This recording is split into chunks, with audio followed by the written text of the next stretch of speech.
Buenos dias, Christian Espinosa here with Alpine Security.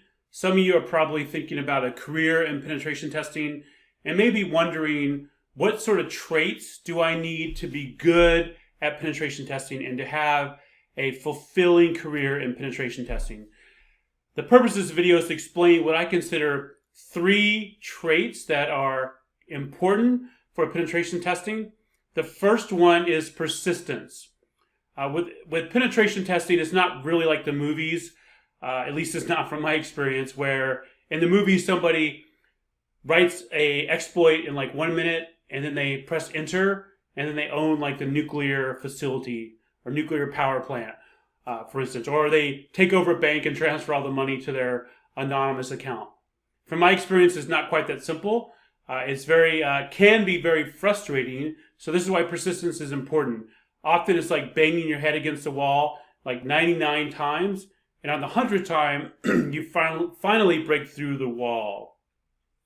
So having that persistence is important. Even things that you think or should be simple, like for me, I've been on penetration tests before where I have identified a vulnerability, let's say against a Windows 2016 server. I know it's vulnerable to Eternal Blue. So then I use Metasploit, which has an exploit in it, to take advantage of Eternal Blue. That exploit failed the first 2 times and finally worked the 3rd time. Because what we're trying to do is make a system do something it wasn't intended to do. So persistence is important. The second one is outside the box thinking. It's important to think outside the box.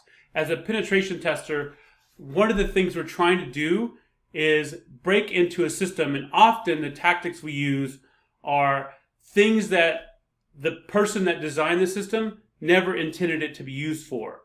So we have to think outside the box. An example I like to give for this scenario is a door, and this is a tactic I've used a lot that works effectively. If you have a door that you're trying to break into, and let's say this door goes into a secure area, but it has a lock on it, it has an RFID reader. You can try to pick the lock from the outside. You can try to clone an employee's RFID card. Or if you look at it from a different point of view, which is outside the box, and you've done some research, you may have came across the fact that people that leave that secure area, the door unlocks for them. So there's a sensor inside the door that points inward. So if you're walking from the inside to the outside, that sensor reads you, detects your motion, and unlocks the door for you when you're exiting.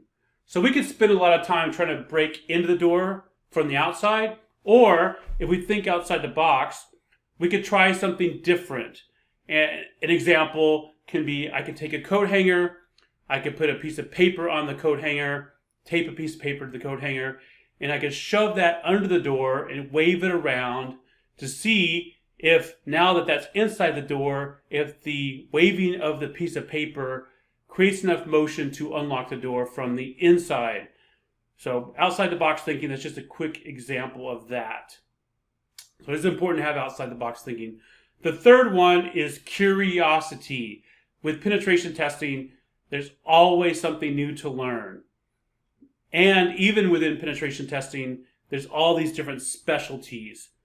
Depending on where you work as a penetration tester, you may have the luxury sort of focusing on one specific thing, like wireless penetration testing.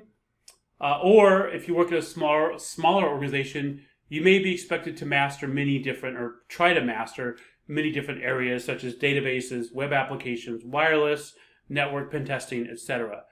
But regardless if you focus on one or multiple, there's always something new to learn. There's new vulnerabilities, new exploit techniques, new exploit frameworks, etc. So it's important to have a passion for learning. Hopefully you found this video useful. I went over persistence, outside the box thinking, and curiosity, also known as lifelong learning.